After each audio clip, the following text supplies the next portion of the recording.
this is what we're going to show you today. We've showed a lot about replacing foam suspensions here on earlier videos we did, but we're starting to get into some pretty small drive units nowadays. Well, I say nowadays, that are needing it nowadays. Obviously this manufacturer goes back 25, 30 years to get in this condition here. So what we've got is rotten foam, and it needs to be replaced. We need to get it to this state before we can put on a new suspension. I'm going to show you how to clean them up here in just a minute, but I want to show you a couple of things. The owner brought me the suspensions. He went ahead and bought the suspensions himself, but he did not get foam like that was on original. See? He didn't get the foam. He brought me butyl rubber. Now the butyl rubber, it's the right size. It'll fit.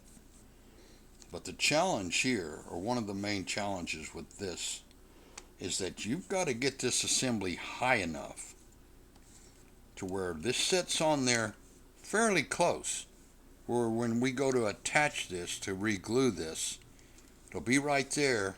And if you have, pull this locking shim out, if you've got the cone down in here where it wants to set without the shims, it'll be that far away and you will not be successful.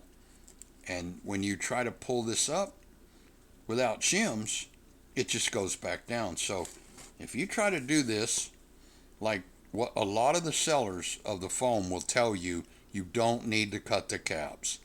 They'll tell you things like it's self-centering, or this is easy, it lays right on there, all you have to do is glue it.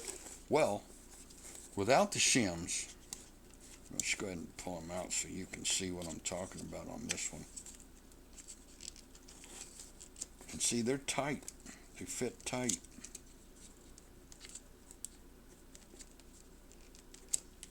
Let's get a tool on it. And people say, well, that's really difficult with that thick shim to fit it in there. But if you don't cut the cap, see how it moves? If you don't cut the cap, this is where it sets. And when you go to put the suspension on, it's going to be that far away. You are not going to be successful without cutting this cap, because this cone's going to be sitting down in there so deep that when you put your glue on here and you put your glue on here and you try to mate the two, look how far away it is. And it's so small, you're not going to be able to get that down where it belongs. It's simply not going to work on this little drive unit. And it's the same thing with the, I did mention this is out of a B&O Penta. And I think this is also the small drivers in the 6,000 series, 8,000 series. But this is 3-inch. They also have 4-inch. This is the mid-range, and they have 4-inch woofers. But if you don't get that cone elevated up to about here, to where you can lay that suspension down on there and glue it, it's going to be sitting right there. And you can see how difficult that's going to be to try to get this suspension to mate up with the cone in the right place. You're simply not going to be able to do this if you try to put the suspension on without cutting that cap and shimming this cone up into place. Now I'm going to show you how we clean these up. I'm not going to show you the whole process because I've got a little X-Acto that I cut down to work in smaller things, and it's not super sharp because I don't want it to be super sharp right now, because I'm going to come around here and I'm going to get that old foam off of there. Now you not only got to come around this way, but you got to come all the way around the outer edge too, because if you don't, you just won't be able to get it out of the way. And it's so small, you can't get a big brush in there, you can't get a big knife or a screwdriver in there. Some people like to take a little screwdriver, even one they've sharpened up, and use that. And you can do that if you want. A very small wood chisel, But I use the X-Acto knife, and I come around this way. Now, the cone, being this small, it's very delicate. It's a very thin cone, very easy to damage. So while you're pushing down on here, trying to scrape this old foam off, if you slip and you come down here with a lot of pressure, you're going to cut through that cone. You're going to destroy the cone, and it can't be reconed. There's no recone kit, so you're going to be out of luck if you do that. So you have to be extremely careful in this process that you get that off. And when you get all the foam out of your way, all this old stuff, then you have to make sure that this surface is clean enough to where when you glue to it, it will hold. If you try to glue to any of this loose foam, like if you tried to glue to that, it would not work. The glue would grab this foam, the foam would come off the cone, it wouldn't stick, it'd be ruined. So you can't do that. Now, I'll show you just a little bit more. I come around like this. I get it off this way, and I come around the outside to get that in that direction. Once I get it to that point all the way around, I need to take a brush, but I don't have a small enough brush to get in there, but you need to get a wire brush in there so I get just the tip in there and just clean that off, because this surface has to be very clean or the glue's not going to hold. Some people like to put a solvent after they scrape away most of the rubber. They'll use an acetone or alcohol or some other type of solvent. You have to be careful when you use solvents. I don't like to use them for a number of reasons, but I personally don't use a solvent. I clean it with a knife blade, and then I get the brush in there to clear off the residue. You could also use a very small aggressive, like a steel wool or a sandpaper, and you could get it in there and try to clean it that way. No matter what you do when it comes to cleaning this edge and this edge, you have to be extremely careful that you don't slip or that you don't gouge this cone or destroy it. If you push on that cone very hard, if your knife slips and you push down hard and you hit that cone, it's going to cause you a lot of problems. Now, to clean the cone itself, once again, we use a knife, and you don't want to use a surgically sharp X-Acto. You want to come around like this. This blade's half dull. I've dulled it on purpose, so I can use it as a scraper, not as a scalpel. So I'm going to come get all as much of that off of there as I can. Once again, this is a very, very delicate cone. If there's no repair shop anywhere around and you have to do this yourself, you're going to have to be very, very careful when you come to get that off. And then after you scrape off as much as you can, once again, you use a wire brush very delicately and take off what's ever left. You know, just when you glue, if you don't have both surfaces totally clean of any kind of dust and dirt, the glue's not going to stick, and you're going to have big problems. I showed you where the owner, he brought his own suspension parts, and he didn't bring me foam. He didn't bring me the foam. He brought me butyl rubber. It's pretty much ready. You might brush it off or use a little canned air to make sure there's no dust on it. But it's basically ready to glue on. The butyl rubber is different, no matter whether it's a 3-inch or even bigger. It's the problem with the butyl. It's made in the mold, and in the mold, they have to use a release agent to get this out of the mold. And the release agent is on these glue surfaces, and a lot of times the glue will not stick. So use your tool of choice. Use a wire brush. Use some steel wool or light sandpaper if you want. But go all the way around here and get both glue surfaces.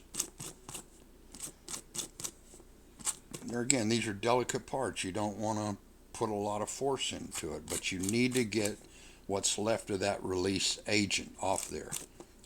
Okay, so we've got it cleaned up, and you can see that we've got a good glue surface on both sides. All right, so that's where we're at now to put this together, see? But look, you've got, every time you buy a suspension, it's got these, it's got these little wrinkles. It's not flat and perfect. A lot of these guys, they ship this stuff nowadays, it makes this problem even worse. But when you put the suspension on, you're going to have to deal with that. Now the problem here is just look at that. Look how much distance there is there. If you try to do this without cutting the cap and you try to force that down on there, look how it deforms in its shape. And look where it ends up. Look, I'll push that down. And I'll put my finger right there to show you where. Look where it hit. You can't do this driver without cutting the dust cap off.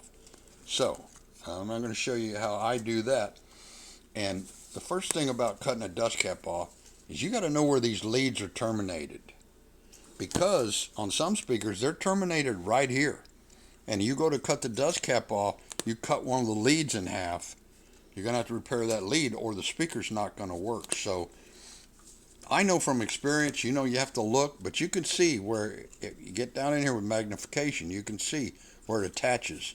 And it's well underneath them, apparent. And there's no lead wires right here where the flange of the dust cap is. So there's no danger in cutting the lead wires on this speaker. So we're good there. The secondary danger is when you cut the dust cap off, if you had your knife straight up and down and you cut through the cone, now you've ruined the speaker. So anytime you're cutting a dust cap off, you want your blade to be super sharp. You want it to be parallel with the cone as much as possible. You can't always get it right exactly parallel. Sometimes you have to lift the edge up. But you want to make sure that you don't penetrate any further than the thickness. So that means right there. It doesn't mean right there. See, you don't stick your blade halfway in. You just enough to cut the cap. So I usually start everything going around where the leads are because you get in the habit of that, and that's your mark. Okay, I put a new blade in so it's super sharp because I've already cut a couple off with this one. There again, we want to hold as parallel to the cone as possible, and only the tip, only that first millimeter goes in there. And we carefully come around because we don't want to slip, and we just want to carefully remove that dust cap because not only do we not want to damage the cone or the leads, but we're going to reuse these caps. Now there's two ways to reuse it. You either completely remove it, and if you're going to completely remove it, what I usually do is cut a little key. After I get most of the way around, I'll come up here and I'll just make that little V cut. Now that's a key. When I put it back on, I put that little notch right on that V cut. And I come on the other side of that. The other way you can do it, especially on a bigger speaker, is come almost all the way around, but leave this part intact. And then when you lift it up, you can just leave it like that, and when you put it back down, it'll be right where you need it to be because it's still attached. But when you're working on 3-4 inch coil, you got room in there to work. But on these little ones, to get the shims in there, you're just going to have to take that cap off all the way. Alright, so I've removed the cap. Now look, see how that little lip there and how I kept the knife just the tip to make sure I didn't cut through the cone. So speaker's all intact. I've got a little key cut in right here so I can put that cap, and of course you have to keep that cap with that speaker. After I put the suspension on, I'll put that back in there so that when I can put it on, get the same one on. But now I'm going to Now I've already done this. I've cut this shim. Now, unlike most likely, see, I got lots of shim material. And all these different colors are different thicknesses. Now, in this case, I want to maintain the gap. That's what the shim is for, so I can properly center the voice coil. I don't want to pull off center and have the voice coil form or the voice coil itself rubbing. That will ruin the speaker and it won't sound right. So the shim is to basically to do the centering. I fold it and then I let it expand, and then you got to work it a little bit. You got to get one end started. You see, I've got the shim in, so now it's going to be centered properly, but look how low it is. If I try to put the suspension on now, same problem. See how far away it is? There's no way I could do that. So I've got this in, and what I've got to do is pull this up. Now, if I just use that shim, see, now it's sitting down on it. In fact, the parts of it that are right, see, it's actually laying right down on it. You see that? I can glue that right where it belongs because it's right there. But this other one, when I was doing it, I noticed that even though this shim was the right thickness to get it up in place, when I tried to push down on this edge to seat the glue, the cone would slip back in and it would slide away from me and cause a problem. So what I'm doing here is a little tricky. Look, I'll get my finger in there and lift this up.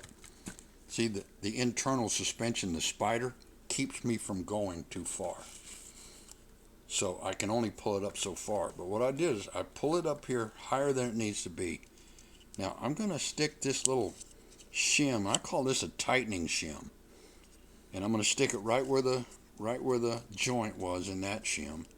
And I'm going to put it in there and get it in there between the shim and the form. Because what that's going to do is that's going to keep this cone from walking away from me. When I put the glue on it and I start putting pressure on this, the cone's not going to drop down in there, and I will just make a mess of this if that happens. So I put the centering shim in, and then I put a tightening shim in to lift it up and hold it up where I can get the new suspension on. Now, glue right here that works on any kind of a polymer. It'll work on foam, it'll work on steel, it'll work on metals. So what I'm going to do is I'm going to run a glue bead around this inner edge here. Alright, and then correspondingly I'm going to run glue right along there. Now you want to keep this bead really, really thin. You don't want to put too much on there. If you get a little too much glue, you could use a little brush, or since I already have this shim material, see, I got a little too much right there. I can pull it up in a way so that way it won't squeeze out from under there and make a mess. Same way on the inner suspension here. If you get too much, you could come in and you could take a little bit off. See that? A little too much. You don't want to use too much. With adhesives, it's not the more you use, the better it sticks. It can actually be the opposite, because it's the two surfaces that need to stick together. It's not the glue. So the glue has to be thin enough where it doesn't interfere with the two surfaces actually coming in contact with each other. Now we don't have to worry a whole lot about centering this way, because this suspension fits right up against that outer frame. So that, see, there's not a whole lot of room for it to slide off the side. But you see now, when I start pushing this down, and there again, use a little tool, a little jeweler's screwdriver, or you see that? Now when you first put it down, it's not going to stick. glue on each surface is going to come in contact, and it'll lift back up because it's got some open time, but you work it all the way around to get the two glue beads in contact with each other, and it'll do just like it's doing there. It'll lift up a little bit. See, it's lifting up right there. You work it down, but you go around slowly, and as you do this, the glue will start to set. It'll start to tack up. This is the way that we normally do this. So you see now it's starting to lay down, you see. The glue is starting to get tacky, and it's starting to lay down. The next step here is to glue the outer edge, and you might ask why I didn't do that first, because it causes a lot of problems. So I do it this way. I got the inside glued. Now I'm going to come back and I hold that up, and I run my glue bead around like this.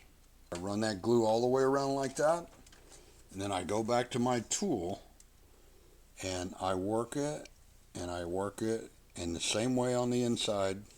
I work it around, and it'll take a few minutes for the glue to start to set up, and I'll keep working it until I know that that glue is set up. The step after that is to pull the shims and put the dust cap on. I'll show you that. Alright, we're going to finish this one up now. We're going to remove the shims and put the dust cap back on it. I've got a sine wave generator. Now, you know, you can if you don't have a sine wave generator nowadays, you can get an app on your phone, or you can get it off the internet if you don't have one, but they're cheap nowadays. So anyway you look at it, it's not entirely necessary, but you can see I still have the shims in. I pull my tightening shim out. I'm going to pull the main shim out. Now, without a generator, what I'm going to do is gently, and with it being centered, I'm going to move it, and I'm going to visually examine it to make sure we're centered in the gap and there's no rubbing. And even though this is a mid-range driver and was never meant to be run at 9 hertz, my generator's set on 9 hertz. You can see I'm running it right there at 9 hertz, and I'm going to get it to move. And let me reach over here and move it a little further. Now, like I said, it's never meant to move at that frequency, and you don't want to do this with a lot of energy, but I'm making sure that it moves clean. And now, so you see, as I go up in frequency, I'm still below the operating range of this driver, because it's a mid-range.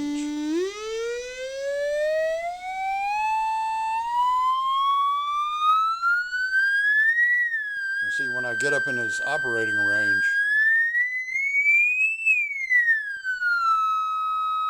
okay. Now what you're listening for there is distortion. You heard it at the lower end of its, if it's operating, it's actually below its operating range. It's a little distortion because two things on this one. This is not, like I said, the owner brought me these butyl suspensions. This speaker designed for foam rubber suspension, so you shouldn't use butyl rubber on this, but that's what they gave me to use, so that's what I used. So there's, when you use butyl, the downside of butyl is that some point of this butyl suspension moves out of phase with the same freak coming off the cone, and that causes distortion. It causes interference patterns. One function of the outer suspension is not only is it here to hold in alignment and provide mechanical restoration force, but it also is designed to dampen the vibrational modes that travel up through the cone and travel up through the suspension and hit the frame, and then reflect off the frame and go back through the outer suspension. And what you want to have happen, if the outer suspension is designed properly, you don't want it moving out of phase with the cone. You don't want it creating any sound on its own. You want the sound being created by the cone. But the main thing you want there is to dampen out these vibrations. When these vibrational modes come up here and travel through here and hit the frame, they reflect back through here, and you want this suspension material to completely dampen that out. You don't want it to reflect and then come back in and combine with the information coming off the cone, and there again, where you get comb filtering and various levels of non-linearities and therefore distortion. So we use the butyl here, and also you saw that I actually got it to move in its operation in the crossover network. In this B&O mid-range, it will barely move. It won't even move a half a millimeter at its normal operating range, so you won't have that issue. Now I'm going to put the dust cap on and we'll be done with this. Alright, so I put the cap, pulled the shims, tested it, put the cap back in place. I'm going to put a small weight on this to hold the cap in place. Nozzle, because I don't want much in here. I've got this box sitting on my turntable to get it elevated a little bit, make it easier on my back here, but it is on a turntable.